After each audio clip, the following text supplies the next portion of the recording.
Episode 1379। रजत की team मुसीबत में पड़ गई। नमस्ते आत्मा गुरु। काले कपड़े वाले लड़की ने विपिन का सम्मान पूर्वक अभिवादन किया। ये मेरी छोटी बहन नीलम है, जो एक आत्मा गुरु भी है। अब उसके पास केवल वन आत्मा गुरु बनने की क्षमता है।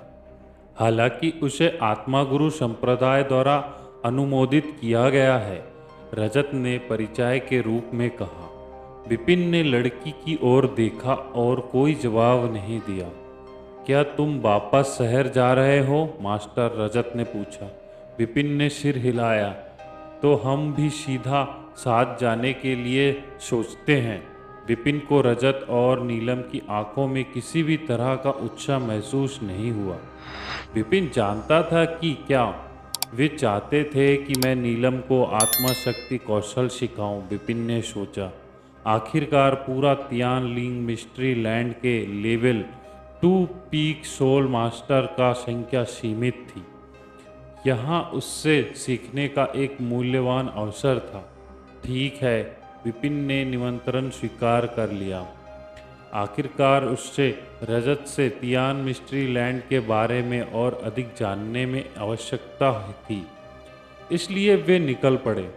नीलम ने विपिन से चेतना के बारे में पूछने का कोई भी अवसर तलाशा। जब उसने पाया कि विपिन धैर्यवान और दयालु है, तो वे अधिक स्वतंत्र महसूस कर रही थी और अधिक बार प्रश्न पूछती थी। लेकिन विपिन के मन में मिश्रित भावनाएं थी। वे नीलम को केवल 5 जानवरों की आत्मा हेराफेरी की कला से ही सिखा सकता था। वे सिद्धार्थ जानता था, लेकिन अभ्यास करना नहीं जानता था। और क्या अधिक है कि यथावश वास्तव में उसने भी बेहतर चेतना नियंत्रण में था। वास्तव में मुझे नीलम से सीखना चाहिए, क्योंकि उसके जैसे आत्मा गुरु बचपन से ही सीखते हैं। मेरे लब केवल 5 जानवरों की आत्मा हेराफेरी की कला है, और इस प्रक्रिया में नीलम ने जो कौशल दिखाए थे, उससे विपिन को भी बहुत लाभ हुआ। 5 दिन बीत गए। मास्टर, हम एक दिन में शहर पहुंच जाएंगे। विपिन ने सिर हिलाया। उसने उन्हें अपना नाम बताया, लेकिन जब रजत बात कर रहा था तो कुछ हुआ। विपिन को घबराहट महसूस हुई। क्या हुआ भाई विपिन? नीलम ने पूछा। कुछ लोग हमारे पास आ रहे हैं, विपिन ने कहा। क्या वे भी जंगल की खोज कर रहे हैं? बिल्कुल नहीं, वे जानवरों के लिए नहीं आ रहे हैं। और जल्द ही लोगों का एक समूह उनके सामने आ गया। उन्होंने काले वस्त्र और डरावने काले रंग के कपड़े पहने थे, आक्रामकता से भरे हुए मुखौटे। रजत घबरा गया। वे भूखे भेड़ियों के कबीले से है। अन्य लोग भी डरे हुए थे। भूखे भेड़ियों की कबीला? विपिन भ्रमित था। वे एक चोर कबीला है जो साधकों को मारता है। पिछले कुछ 100 सालों में उनके कारण कई लोग मारे गए हैं। अब रजत का समूह बहुत मुश्किल में था। वे कबीले को नियंत्रण करने के लिए पर्याप्त शक्तिशाली नहीं थे। बहन भाई, विपिन के साथ चली जाओ और मैं उससे लड़ूंगा और तुम्हें और समय दूंगा, रजत ने नीलम से कहा। नीलम रजत को अकेला छोड़ने के लिए तैयार नहीं थी। जहाँ तक कबीले की बात है, जिससे एक आदमी था जिसने सुनहरे मुखौटा पहना हुआ था, वे रजत के समूह को देखते हुए वहां खड़े थे। क्या आपने उसके स्तर की जांच की है? अरुणदीप सुनहरे मुखौटे वाले आदमी ने पूछा। कुल 9 लोग, 3 स्तर, 2 दिव्य जर्नल और अन्य 5 स्टार 1 है, और अंतिम एक दिव्य जर्नल भी नहीं है। लेकिन ऐसा लगता है कि वे एक आत्मा गुरु है। उनकी चेतना खराब नहीं है, अरुणदीप ने कहा। स्पष्ट रूप से तियान मिस्ट्री लैंड में रैंकिंग सेटिंग श्वेत अजारक दुनिया से अलग थी। दिव्य थे, सैनिक दिव्य, सेनापति और वास्तविक देवता, लेकिन रैंकिंग समान थी। उन उदाहरण के लिए प्रथम स्वर्ग में एक स्तर 1 दिव्य सेनापति ब्रह्मांड देवताओं के बराबर थे। आत्मा गुरुओं के लिए एक स्तर, एक आत्मा गुरु की चेतना प्रथम स्वर्ग में ब्रह्मांड देवताओं जितनी मजबूत थी। वे कितने कमज़ोर है। सुनहरे मुखौटे वाला आदमी मुस्कुराया, उन्हें मार डालो। इसलिए उसके अधीनस्थों ने हमला करना शुरू कर दिया। ये देखकर रजत और अन्य सदस्य डर गए। यहाँ से चले जाओ, रजत चिल्लाया और अपने साथियों से जाने को कहा। वे अकेले ही कबीले की ओर भागा, लेकिन वे सिर्फ एक स्तर दो दिव्य सेनापति था जो उसके सामने स्टार दो शिखर दिव्य सेनापति से बहुत कमज़ोर था। सुनहरे मुखौटे वाले स्तर तीन दिव्य सेनापति की तो बात ही छोड़िए। रजत को उन्हें रोकने की क्षमता होने की बहुत कम उम्मीद थी। रजत खतरे में है, विपिन ने भौहें सिकोड़ी और फिर उन्होंने अपनी काल्पनिक आत्मा शक्ति उत्पन्न की। शक्ति एक लाल फिनिक्स में बदल गई। विशाल फिनिकॉल्स कबीले पर टूट पड़ा। पूरे ब्रह्मांड में एक तीखी चीख सुनाई दी। एक लाल फिनिक्स रजत के सामने भूखे भेड़ियों के कबीले के सामने प्रकट हुआ। फिर लाल फिनिक्स के पंखे लाल बहती रोशनी में बदल गई और भयानक गति से भूखे भेड़ियों के कबीले के सदस्यों में विलीन हो गए। एक दर्जन भूखे भेड़ियों के कबीले के सदस्य शून्य में रुक गए, फिर लड़खड़ा गए। उनमें से लगभग आधे आगे गिर गए। क्या हुआ? ये एक चेतना हमला है। ये आत्मा मास्टर है। उनके बीच आत्मा मास्टर है। शेष भूखे भेड़ियों के कबीलों के सदस्य चिल्लाए, लेकिन आगे बढ़ने की हिम्मत नहीं जुटा पाए। भूखे भेड़ियों के कबीले के नेता सोने के मुखौटे वाले व्यक्ति ने एक कदम पीछे हटकर अगले व्यक्ति को देखा। मेई ने उससे पूछा कि क्या हो रहा है। मैंने कभी उम्मीद नहीं की थी कि इस टुकड़ी में दो सोल मास्टर होंगे और एक सोल मास्टर है जिसे मैं पहचान नहीं सकता हूँ। मेई नामक कबीले लवादे में व्यक्ति के अपनी आवाज़ कम की और जवाब दिए, हालांकि मैं उसके अस्तित्व का पता नहीं लगा सकता हूँ। उसका चेतना हमला मजबूत नहीं था। उसकी पिछली तकनीक भयानक थी, लेकिन इसने केवल एक स्तर के दिव्य जनरल को मारा। हालांकि उसने केवल स्तर 2 के दिव्य जनरल को नहीं मारा। इसका स्पष्ट अर्थ था कि वे बहुत उच्च स्तर का भी नहीं था। वे अधिकतम 2 सितारा वाला सोल मास्टर है और उसने अभी हाल ही में स्तर बढ़ाया है। 2 सितारा वाला सोल मास्टर, आप उसका ख्याल रखना। फिर सोने के मुखौटे वाले व्यक्ति ने कहा, कोई बात नहीं। मेई नामक कबीले लाल लवादे में व्यक्ति ने सिर हिलाया और एक कदम आगे बढ़ा दिया। दूसरी तरफ रजत की टुकड़ी के बीच खड़ा विपिन ठंडा लग रहा था। मैं अभ्यास से बाहर हूँ। पिछली तकनीक रास्ते में ही ढह गई, अन्यथा भूखे भेड़ियों के कबीले से बहुत से लोग नहीं हैं जो पहले की तकनीक से बच सकते थे। विपिन ने सिर हिलाया और सोचा। उसकी आत्मा शक्ति एक के स्तर के करीब थी। तीसरे स्वर्ग में सर्वोच्च ब्रह्मांड देवता यदि वे अपनी पूरी शक्ति लगाकर खोलने लगे तो तीसरे स्वर्ग में स्थित ब्रह्मांड देवता भी उसका प्रतिरोध नहीं कर पाएंगे।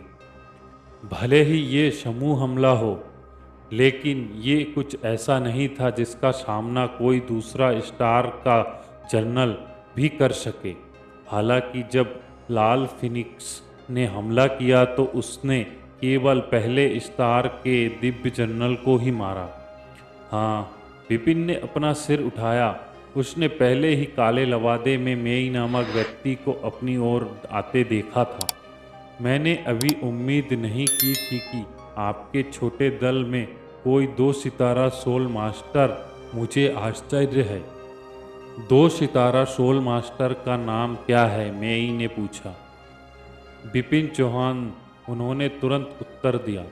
विपिन मेई कुछ देर चुप रही, लेकिन उसके बाद उसने अपना सिर हिला दिया। मैं ऐसे किसी भी 2 सितारा सोल मास्टर को जानती हूँ जो थोड़ी प्रसिद्ध है। लेकिन मैंने आपके बारे में कभी नहीं सुना। ऐसा लगता है कि आपने अभी अभी सफलता प्राप्त की है और 2 सितारा सोल मास्टर बन गए हैं। ये कैसे कर रहेगा? मैं आपको हंग्री बुक्स कबीले में शामिल होने का मौका दूंगा। इस तरह आप अपनी जान बचा सकते हैं। विपिन ने किस बात पर व्यंग्य किया? उसने कहा कि अगर तुम मेरे सामने घुटने टेक कर दया की भीख मांगते हो तो मैं तुम्हें जाने दूंगा। तुम इसके लिए भीख मांग रहे हो? मेई की आंखों में ठंडक की एक चमक थी। अगले ही पल एक विशाल काली छाया जो चेतना द्वारा बनाई गई थी अचानक विपिन की ओर बढ़ी। काली छाया एक विशाल कोबरा था। नाग न केवल आकार में विशाल था बल्कि ये बेहद लचीला भी था। मैं प्रभावित हूँ। इस व्यक्ति की चेतना का हेरफेर नीलम से बहुत अधिक शक्तिशाली है। विपिन ने मौन में प्रशंसा की, लेकिन उसकी आंखें अचानक ठंडी हो गई। उसका आत्मा शक्ति अचानक भड़क उठी। तब विपिन ने कभी 5 सोल मैनुअलेशन नैक का प्रदर्शन नहीं किया था, लेकिन सीधे एक सोल कंट्रोल को जोड़कर प्रदर्शन किया। सोल पावर जो तीसरे स्वर्ग में एक चोटी के करीब थी, एक भारी हथेली की तरह थी जो अचानक लूटने वाले कोबरा पर गिरी। इसने कोबरा को टुकड़ों में तोड़ दिया और मेई की ओर आगे बढ़ना जारी रखा। ये कैसे संभव है? काले मुखौटे के नीचे मेई की आंखों में एक अभूतपूर्व आतंक था। उसकी आंखें चौड़ी से खुली रह गई। तीसरा सितारा, 3 सितारा सोल मास्टर। मेई ने एक तीखी आवाज़ सुनाई दी और उसकी आंखें धुंधली हो गई। मेई की आकृति नीचे गिर गई। ये दृश्य देखकर रजत और नीलम सहित सभी लोग चौंक गए। 3 सितारा सोल मास्टर, हर कोई खुद को बुदबुदाने से नहीं रोक सका। तियानलिन मिस्ट्री लैंड में अगर 2 सितारा सोल मास्टर दुर्लभ था तो 3 सितारा सोल मास्टर मिलना भी और भी मुश्किल था। पास के शहरों में निश्चित रूप से 5 से कम 3 सितारा सोल मास्टर थे। इतनी बड़ी आकृति निश्चित रूप से क्षेत्र के आसपास के सभी लोगों को डर से कांपने पर मजबूर कर दिया। फिर उसके सामने एक अस्तित्व था। लानत है, भूखे भेड़ियों के कबीले के नेता सोने के मुखौटे वाले आदमी दहाड़ लगाई और विपिन को घूरा। तियान युआन लैंड में सोल मास्टर डरावने थे और वे निश्चित रूप से अपने स्तर के सबसे मजबूत खिलाड़ी थे। उदाहरण के लिए एक 2 सितारा वाला सोल मास्टर दूसरे स्तर के दिव्य जनरल की तुलना में बहुत मजबूत होगा। फिर एक 3 सितारा वाला सोल मास्टर स्वाभाविक रूप से एक साधारण स्तर दिव्य जनरल की तुलना में बहुत मजबूत था। चलो चलते हैं। हालांकि सोने के मुखौटे वाला आदमी परेशान था, लेकिन वे केवल जा सकता था। उसकी आज्ञा के तहत भूखे भेड़ियों के कबीले के बाकी सदस्यों ने राहत की सांस ली और पीछे हट गए। वे वास्तव में 3 सितारों वाले सोल मास्टर के खिलाफ लड़ने की पर्याप्त बहादुर नहीं थे। हालांकि जैसे ही सोने के मुखौटे वाले आदमी जाने के लिए मुड़ा, आप अपनी मर्जी से आते हैं और अपनी मर्जी से जाते हैं। क्या आप थोड़े बहुत आराम से नहीं रह रहे हैं? विपिन की ठंडी गूंज। फिर उसके हाथों में रक्त पर्वत तलवार दिखाई दी। वे विपिन आगे बढ़ा और अचानक आगे बढ़ा। ऐसी गति रजत, नीलम और उसके दल के लोग विपिन की गति से भयभीत थी। ऐसी गति स्पष्ट रूप से उनमें से किसी भी गति से अधिक थी। सोने के मुखौटे वाले व्यक्ति ने देखा कि विपिन सीधे आगे बढ़ गया। वे क्रोधित नहीं था बल्कि वास्तव में खुश था। बेटा, तुम सिर्फ एक आत्मा गुरु हो और तुमने मेरे साथ निकट युद्ध में लड़ने की हिम्मत की है। सोने के मुखौटे वाले व्यक्ति के पास एक जानलेवा इरादा था जो भड़क रहा था। 3 सितारों वाला आत्मा गुरु वास्तव में डरावना था। हालांकि ऐसा आतंक केवल तब ही मौजूद था जब उसके और प्रतिद्वंदी के बीच एक निश्चित दूरी थी। तब वे आत्मा शक्ति के साथ लड़ने का विकल्प चुन सकता था, लेकिन फिर विपिन ने लापरवाही से निकट युद्ध में लड़ने के लिए उसकी ओर हमला किया। क्या वे मौत की मांग नहीं कर रहा था? तियानलिन मिस्ट्री लैंड पर, जिस पर आत्मा गुरु ने एक योद्धा के साथ निकटतम युद्ध लड़ने की हिम्मत की, मारो, सोने के मुखौटे वाले व्यक्ति ने एक बड़ी कुल्हाड़ी निकाली और उसे बहुत ताकत से चलाया। विपिन भी अपनी शक्ति को उसकी सीमा तक फैलाया और एक अनोखा कौशल प्रदर्शित किया। भूत प्रेत, असीमित तलवार की रोशनी एक भयंकर गति से बाहर निकली और ओवरलैप हुई। ये ऐसा था जैसे कि हजारों लाखों तलवार की रोशनी उसी स्थान पर एकत्र हुए थे। तलवार की रोशनी की शक्ति फिर फट गई। एक जोरदार टक्कर के बाद एक भयानक शक्ति चारों ओर फैल गई। एक और जोरदार टक्कर के बाद सोने के मुखौटे वाला आदमी लड़खड़ा गया और पीछे की ओर गिर गया।